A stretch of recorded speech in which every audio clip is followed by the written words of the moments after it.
Hello friends, today we will discuss about the preventive maintenance system के बारे में। Preventive maintenance system बहुत ही छोटा सा कॉन्सेप्ट है और बहुत इजी भी है। ठीक है, आप एक बार उसे अच्छे से पढ़ लोगे तो आपको याद हो जाएगा। ठीक है, तो चलिए जाते हैं पहले पॉइंट की ओर। पहले पॉइंट में बताया गया है कि preventive maintenance is a routine maintenance और we can say it is a regular maintenance. मतलब कि जो मेंटेनेंस रेगुलरली किया जाता है in a pre decided time उसे हम प्रिवेंटिव मेंटेनेंस कहते हैं।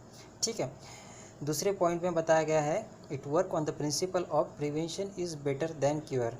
मतलब कि टोटल फेलियर होने से पहले जो कुछ भी मेंटेनेंस अपन कर रहे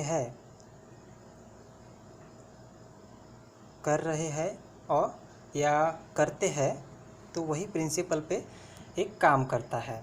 तीसरे पॉइंट में भी सेम वही बताया गया है कि it prevent the equipment from being failure. मतलब टोटल फेलियर होने से बचाने का काम प्रिवेंटिव मेंटेनेंस करता है। चौथा पॉइंट बताता है this is maintenance comes in a plan maintenance. मतलब कि ये ऑलरेडी प्लान रहता है कि हमें कब करना है, कौन से टाइम में करना है। ठीक है, और which are adopted by many industries. मतलब बहुत सारे इंडस्ट्रीज़ में ये टेक्निक यूज़ की जाती है। चौथा पॉइंट बताता है it consist of inspection of machine tool. मतलब प्रिवेंटिव मेंटेनेंस में क्या क्या किया जाता है, तो इसमें इंस्पेक्शन किया जाता है मशीन टूल का, उसके बाद में सर्विसिंग की जाती है, उसके बाद में क्लीनिंग की जाती है, painting of equipments, proper lubrication to all parts, replacement of worn out parts. जो पार्ट्स बहुत ज़्यादा घिस गए हैं उसे रिप्लेस किया जाता है न्यू पार्ट से। तो ये सारी चीज़ें प्रिवेंटिव मेंटेनेंस में की जाती है। उसके बाद में अगर हम उसके एडवांटेजेस के बारे में देखेंगे तो वहाँ पे अवॉइड फ्रॉम मेजर ब्रेकडाउन्स। मतलब कि जो भारी नुकसान होने वाला है उससे प्रिवेंटिव मेंटेनेंस हमें बचाता है। दूसरे पॉइंट में बताया गया कि it reduces production down time. अगर एक आधा पार्ट टोटली फेलियर होता है तो सिस्टम टोटली प्रोडक्शन टाइम बढ़ता है। मतलब प्रोडक्शन ही स्टॉप हो जाता है, इससे कारण टाइम वगैरह सब कुछ हमारा वेस्ट जाता है। तो ये सारी चीज़ें अवॉइड यहाँ पे होती है प्रिडिक्टिव मेंटेनेंस में। ठीक है, accuracy of product increases and better quality achieve by product.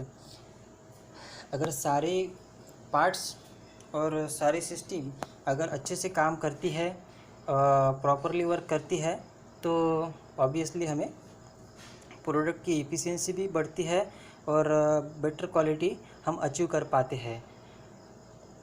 चौथा point increase the life of parts of machine tool. अगर रेगुलरली हम मेंटेनेंस करेंगे तो ऑब्वियसली पार्ट की लाइफ तो बढ़नी ही बढ़नी है। ठीक है, पांचवा point emergency maintenance is totally eliminated.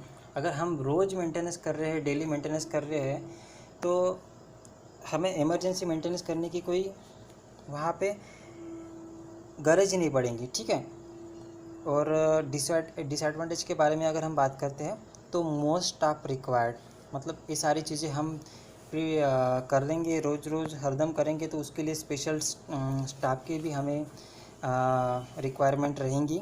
उसके बाद में not suitable for small industries. Small industries में एक कम यूज़ किया जाता है क्योंकि स्टाफ ज़्यादा लगता है, तो ये वहाँ पे अप्लीकेबल नहीं होता। तो these are all about the predictive maintenance system. Thank you for watching.